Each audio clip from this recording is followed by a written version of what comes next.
Hey everyone, SV here.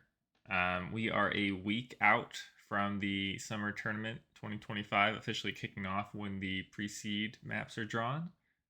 So I wanted to start my tournament coverage for this season by highlighting a couple different players and going into detail, giving a little bit of a preview about what we can expect this year, some cool matches to look out for, that kind of thing. So this first video is going to be about 5 of the top players that are the favorites to win the whole thing. Then I'm going to be doing a second video about 5 players to watch, players that the community might not know that much about, might be uh, underestimated, or might just be complete newcomers. So I'm actually more excited about that video, so stay tuned for that. I did get some feedback from a couple top players that are going to be competing about who they think would be a good fit on this list for 5 tournament contenders to take the whole thing. And interestingly enough, every single person that I asked gave the same 5 people. So these are essentially the unanimous favorites for the winner is going to be one of these guys. And it would be a huge, huge surprise and upset if someone else is able to get in there and shake things up. But I think everyone's expecting the finals in the playoffs to be between 2 of these 5 players. So yeah, let's go through and check out some information about each of them, and you'll also see kind of how I have this structured and set up. We're going to be talking about strengths and weaknesses, historical performance, and some signature maps to look out for each of these. Okay, so the first player that we're going to be checking out is MBO. MBO is a really really experienced player, finalist, runner up in 2024, the most recent major tournament. So definitely someone you have to look out for, and has been around the scene for basically forever compared to everyone else.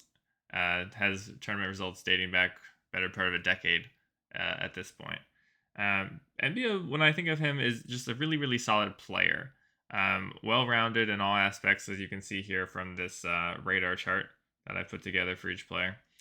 And you're never really going to be able to put him out of a game. Even if you get an advantage, he's always going to be there. He's always going to be competing to take that game, take that map. And that level of consistency is pretty much unmatched in the multiplayer scene right now. So it's just someone that you always have to look out for. And the second bullet point here, according to himself, if you can beat him, you're a tournament contender. That's something that he put on his tier list when placing himself in the S tier. So, yeah, basically MBO serves as a bar or benchmark for being able to win the whole event. I mean, I'm sure he's been upset by weaker players, and I'm sure he's taken some upset on players that have won tournaments. I mean, obviously, this guy's won tournaments himself. But yeah, he kind of serves as that benchmark. When I think about a lot of other top players, I think about having insane speed and pace at being able to rotate across the map and collect different spawns. I don't really associate MBO with that in the same way. He's much more calculated in terms of how he navigates these maps. And sometimes he comes up with crafty things that you wouldn't see coming. In a practice match with him I had a few weeks back, like he used the super speed to get to the top ring on Outlook, and I had never seen someone do that before. I'm like, wow, this guy he knows all the routes and tricks to get anywhere. And he's really well rounded in his map knowledge. So yeah, that kind of sums things up. To draw your attention to the radar chart here in the bottom right, this is going to be something that I'm trying as I go into player analysis. It kind of serves as a guideline for where I personally think players are at. Now, I will give a disclaimer. I haven't actually ever played 2 of the players that are going on this list. And so you need to think of these as approximations. Some of these guys I've played a lot, and I have a really good idea of what they're good at and what they're not so good at. MBO I've played a decent amount, but others not so much. So if I am totally off the mark here with one of these, that's completely fine. If I'm off by 1 point or whatever, then that's definitely something to not really care about and nitpick too much. This is just a general idea. And just a quick rundown of what each of these means. They kind of correspond to the chapters in my multiplayer guide that I talk about. 5 aspects that you really need to be a complete player. They're not all weighted the same in terms of what makes you a great player, in my opinion. I think pace is definitely the most important aspect if you want to be competitive at a top level. But they're all important. So pace is what you would expect. How fast can you get across the map to the different spawns, but also within spawns, how quickly or how smart are you about the order of collecting the gems in order to maximize your points over your opponent. Strategy is a bunch more about preparing between spawns, knowing when to leave the last red or even yellow in some cases, knowing which power ups to have at what times in between spawns, or knowing when to sacrifice a spawn for a power up, sacking, that sort of thing. How good are your defaults? Stuff like that. Aggression is, pretty self-explanatory. It's your ability to use blast and megas tactfully and at the right time to, take your opponent out of the game, knock them out of balance, that kind of thing.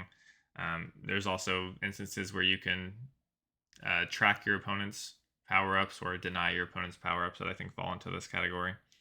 Map pool, another one that's pretty obvious, but I have a whole theory about, what's the optimal map strategy for picks in this tournament. You want to have decent sense and knowledge of every single map in the pool, but you also want to be extremely knowledgeable about a very few select maps that you want to use and leverage as your picks in the tournament. As you can call these pocket picks or signature maps, whatever you want to do. But it's very important to have a couple of these that not a lot of players also have as their signature map, so that you have the leg up when it comes to your map picks against other top players. And then finally, mentality. This one's kind of a catch-all. It covers your ability to analyze your improve your own play. It covers your ability to come back and claw a huge deficit back, keep your head in the game. It covers how consistent you are from game to game. Some players will wake up in one day, they'll be the best in the world, and then other days they'll wake up and lose to someone that's not even in the top 16. So consistency is also very important here. And yeah, I think that about covers it. So with MVO specifically, you can see I've ranked him as a very well-rounded player. There's not really, super incredible areas of his play that really make you go wow, other than his consistency. So that's something to highlight. Moving on to his notable results and signature maps. This is a great track record, probably the second best here. Only runner-up to someone else that we'll get to later. But won the winter warm-up that I hosted earlier in the year. Made finals against Voltage in 2024. Obviously, that match didn't go so well, but the fact that he was able to still be there and beat some very, very strong players on the road there is very impressive on its own. And of course, he won the whole thing in 2018. So, previous champion is nothing to laugh at. For signature maps, I don't really think MBO has pocket picks, and I think that's part of the weakness that made me downgrade him a notch or two in the map pool grade. Basically, any map that he's going to pick is something that most players are going to be familiar with. Core is probably the closest thing he has to something that other players aren't experts at all the time, but at the same time, it is an MBU map, and everyone has played Core. So that's one thing. He's also the only player I know that thinks Marble It Up is a amazing, God's gift to Marble Blast map. He loves to pick that and thinks it's a really well-designed map, and to some extent it is, but yeah, to extreme degree with him. And that about sums up MBO. So definitely someone to keep an eye on. Coming in as the winter tournament champion, but obviously some of the other top contenders here weren't participating in that one. Next up is Voltage, our reigning champion from the summer 2024 tournament.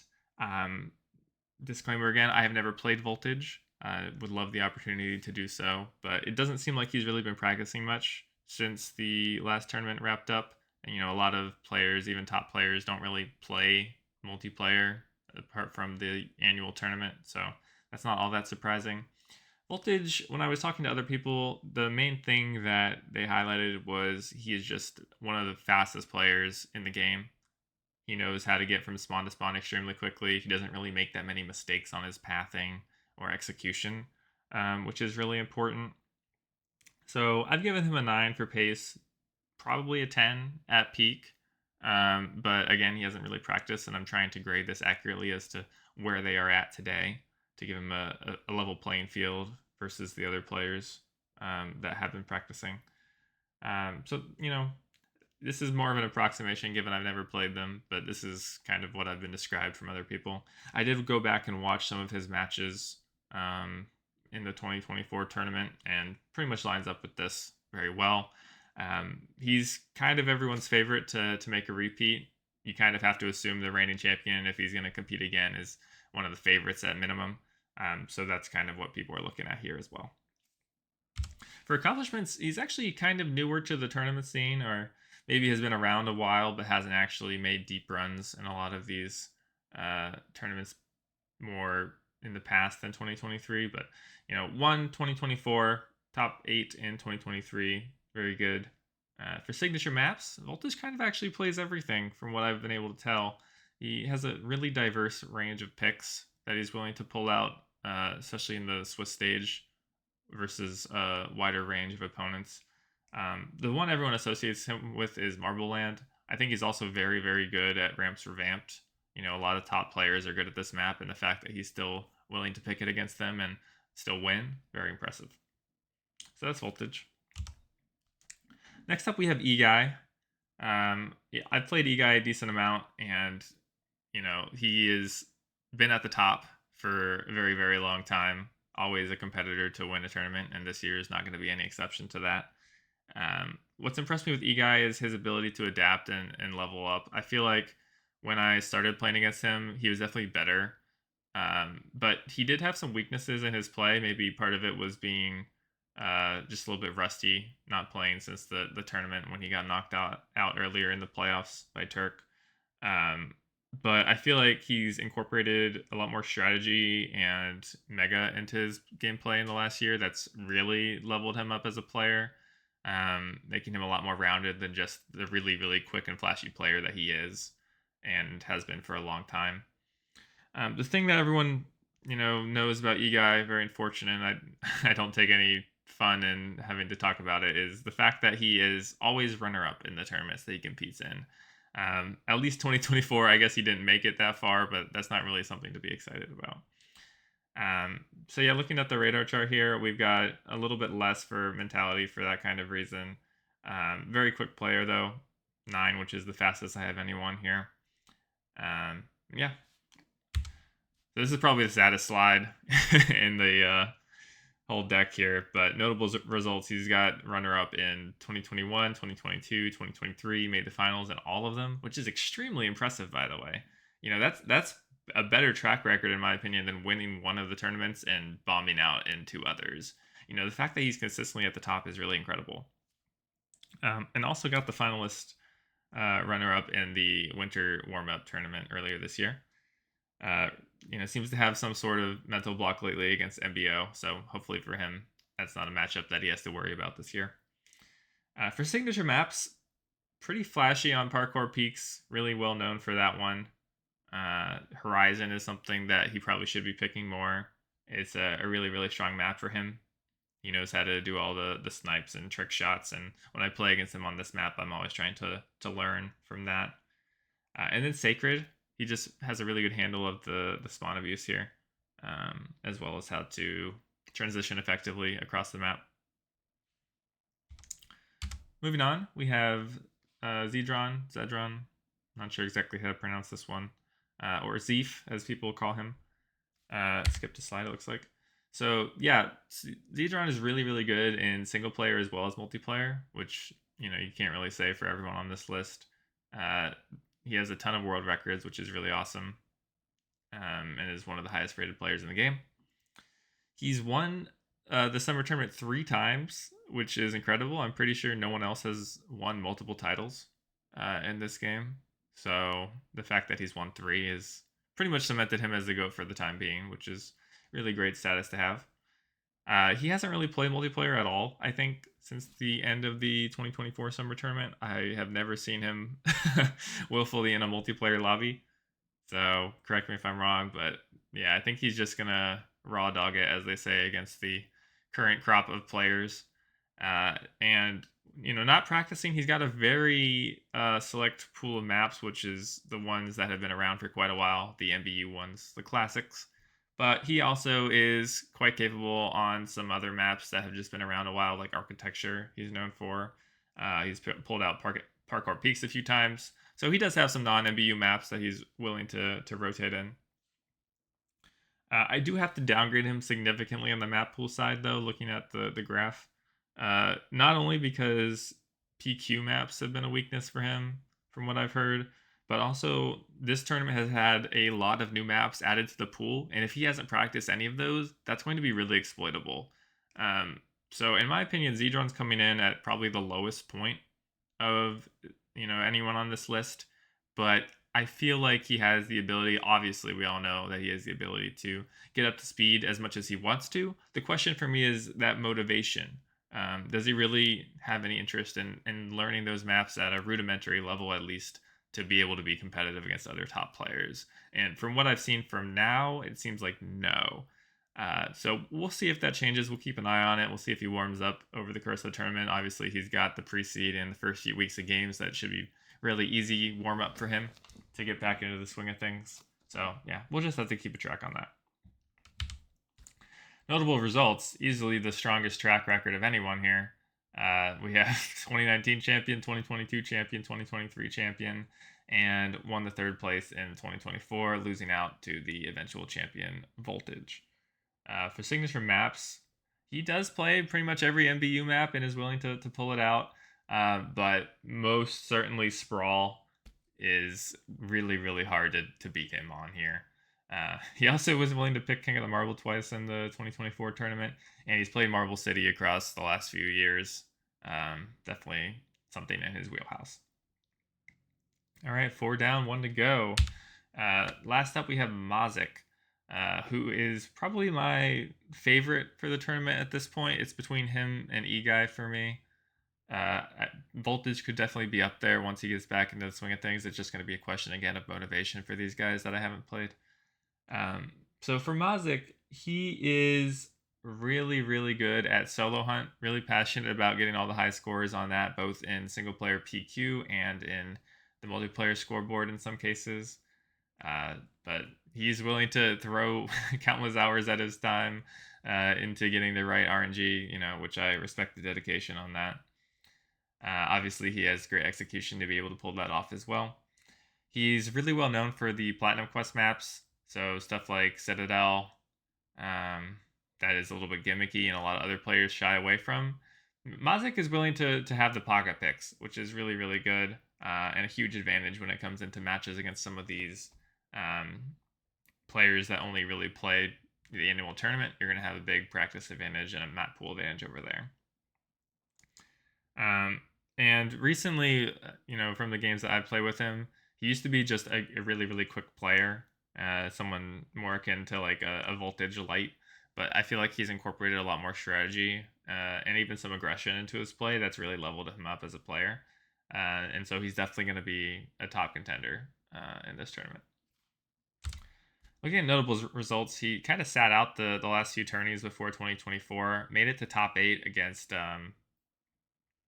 in the summer 2024 tournament. So that's great, and he unfortunately had to go against Voltage in that match. He was able to take a map and made a couple others close. I think he got within 1 point on Gems in the Road, and some other ones were quite competitive. So just a little unlucky there with the bracket, how that was set up. He might be able to make it further, not against Voltage. So, yeah, looking for him to make a deep run this time. Signature maps, again, PQ stuff is really up his wheelhouse. Lupus is another big one of the worst maps in the game, but he's able to know all of the different tricks, respawn abuse, stuff like that on that map, be especially deadly. He also really likes Ramps Revamped. This is another one where he has some flashy super speed trick shots, stuff like that. Just really good handle of how to navigate the map effectively using gravity to his advantage. And that's going to cover it. These are the 5 players that, unanimously when I talk to everyone, these are the guys to look out for. So when we get some of these matchups between the 5 of them, probably going to start happening in week 3, week 4, once some scores converge to the top as these guys knock out the lower rated players. Those are going to be some really, really high finals caliber matches that we're going to be probably getting in Swiss stage, which is really exciting. So keep tabs on that, and I'll see you in the next video. Thanks.